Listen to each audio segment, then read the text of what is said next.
confusing. A lot of terms. Dealer price, list price. Here's what's not. Saving $3,000 off MSRP, new or used. It's a more confident car buying experience. Kenyon Martin, we got a really cool NFL graph. You can find your team, what Vegas has now weighed in on, the sports books, how you're going to do this year. And there's three things that really jump out to me, and that's coming up in about 15 minutes, so don't go anywhere. Have you guys watched this thing, this Amazon Prime series on the Dallas Cowboys?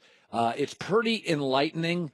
Now, none of these teams like to be on Hard Knocks. I think the Browns may be in it now. Amazon Prime. What's the name of the series again on Amazon? All or Nothing. And Arizona was on this. Dallas is on this, where it just started. It gives you behind-the-scenes looks into NFL locker rooms. Let me tell you something. Dez Bryant was a pain in the butt, and Ezekiel Elliott is zoned out. I mean, like aloof, disengaged. I got to tell you something. These Dallas coaches have a lot of patience. I'd have thrown Dez Bryant out of meetings. He was completely disruptive in meetings. And by the way, this is why nobody wants to pick him up, because everybody around the NFL is watching these meetings. When you let these cameras in, it lets everybody see who's jerks and who isn't, who's coachable, who's not, who's engaged, who isn't. Dez Bryant in this Amazon series looks awful. And the other thing is, Ezekiel Elliott looks zoned out. And now Jerry Jones said yesterday, it's all good. Last year issues, no issues. Here's Jerry. There is no question, I'm 100% sure, that to not have that on your mind, not have the ambiguity of not knowing timelines, those kinds of things, there's no doubt in my mind that it will make a significant difference in how he can focus, how he can focus not only on the next practice, but the next game and the entire season. So, yes, I think that I give him a big arrow as to what his performance might be without the overhang of the issue that he faced last year. I totally agree with Jerry. Here's two things you got to deal with Zeke. There are two realities of him. He's really special and he's really immature. Man, when you bring these cameras into locker rooms, it unveils the truth. Everybody's like, why won't anybody pay for Dez? Watch this Amazon Prime series. That's why nobody wants Dez in their locker rooms. He comes off as, how many years he's been in the league? He's still completely a diva and incredibly disruptive and a big pain in the butt. And when you watch Zeke, clearly all this legal stuff, he wasn't sleeping. It looked like he was completely disengaged in meetings. Here's the reality, though. This is why Todd Gurley's the best running back in the NFL. With every top 5 running back in the NFL, you get an issue. Todd Gurley, you get none of the baggage, had almost 800 receiving yards. He can run, he can catch, he can block, no baggage. Le'Veon Bell, I'm not getting paid enough, distraction baggage. David Johnson, Arizona's great, injury baggage. Zeke, major immaturity baggage. Kareem Hunt, I just don't know enough about him. He wilted down the stretch baggage. Gurley, to me, and this is the reality of it, fans don't want to hear this. They just watch the games, and that defines the player. No, when you watch this series, you get Todd Gurley gives you all of the Zeke stuff without any of the baggage. Now, the Rams are not high profile. This kid is unbelievable. Every other running back in the league that is at this level, Alvin Kamara doesn't look like he's an every down back. Le'Veon Bell wants to talk about his contract. David Johnson got hurt. Zeke you are dealing with a lot of stuff emotionally, a lot of it. Kareem Hunt I like, but he wilted at the end of the year, and I'm just not sure. You know, he's a kid. I don't know enough about Kareem Hunt. A lot of players in this league pop for a year. Everybody gets film. They're not the same player in year 2, 3. So, but that TV show, that Amazon Prime series, I mean, Goulet, you're a huge Dallas Cowboy fan. What did you make of those cameras in those meetings? I mean, there are parts where you're like, wow, this is amazing access. And there's other parts where, like, I really wish my team wasn't on TV right now because we do not look good at all. Yeah. First of all, Jason Garrett can be a little repetitive.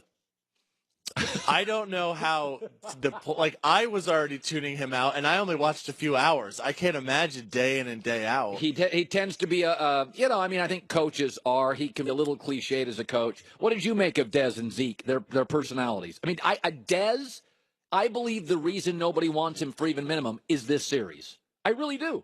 I was going to get to that in Herdline, but yeah, I mean, it's real. It's worse than I thought. We had seen it on the. It was way worse than I thought it would be with him. And with that, veteran newsman John Goulet. No.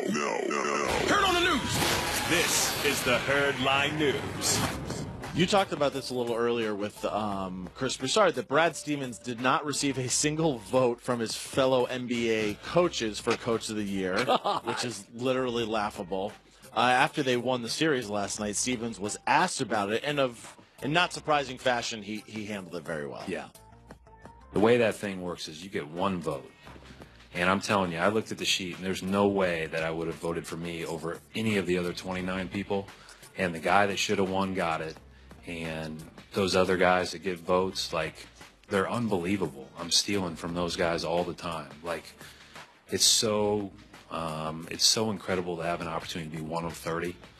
And I think it's a lot more important to just focus on competing with your team rather than trying to compare yourself to others. Because I'm telling you, if it gets to be a comparison contest, I'm screwed. Listen, it's not that he didn't win. It's that he didn't get a vote.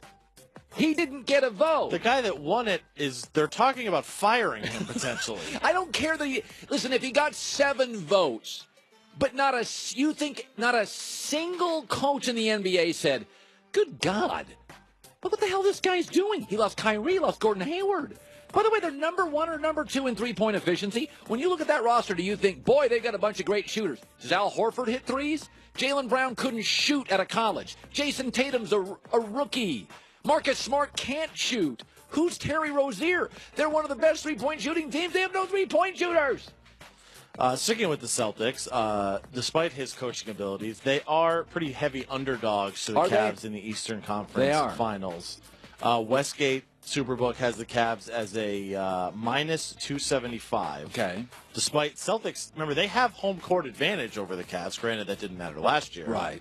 The line for Sunday's game, though, in Boston is Cavs just -1. It'll be a real close game. Absolutely. It'll be because Brad Stevens has 4 days to work in a game plan, and LeBron has 4 days to rest. It's going to be 101, 102, very close game.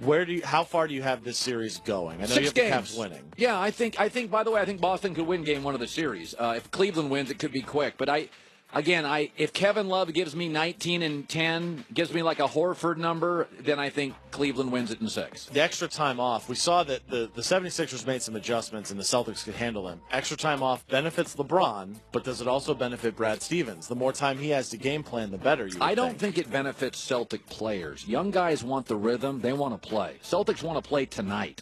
I think the edge to the players is veteran guys need. Kevin Love's even now not 100%. Yeah. Kyle Korver's not 100%. Dinged guys.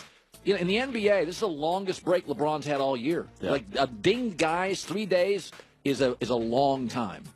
And finally, you alluded this to a little bit earlier. Des Bryant still a free agent, looking for a team to sign him. He's all over the All or Nothing series, Amazon Prime.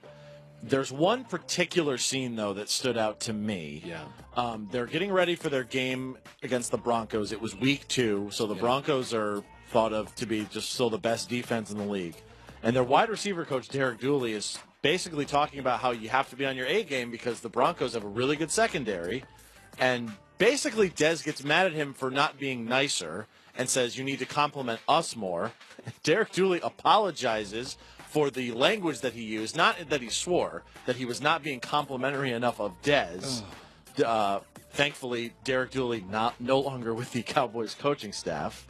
So anyway, that was the scene that bothered most people. And Jerry Jones was asked about Dez not being signed yet, and he actually still thinks he can contribute to a team.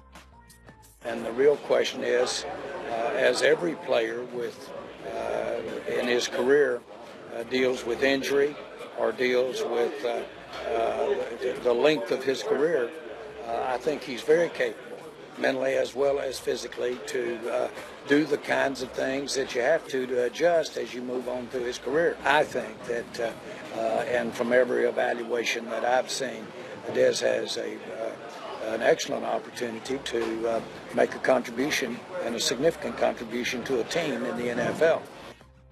Do you think the all or nothing is hurting Dez getting a job? No question whatsoever. Listen, man, even out of sports, the biggest turnoff for me in my life with people is neediness. Like I've told you this before, I've dropped friends because they're needy.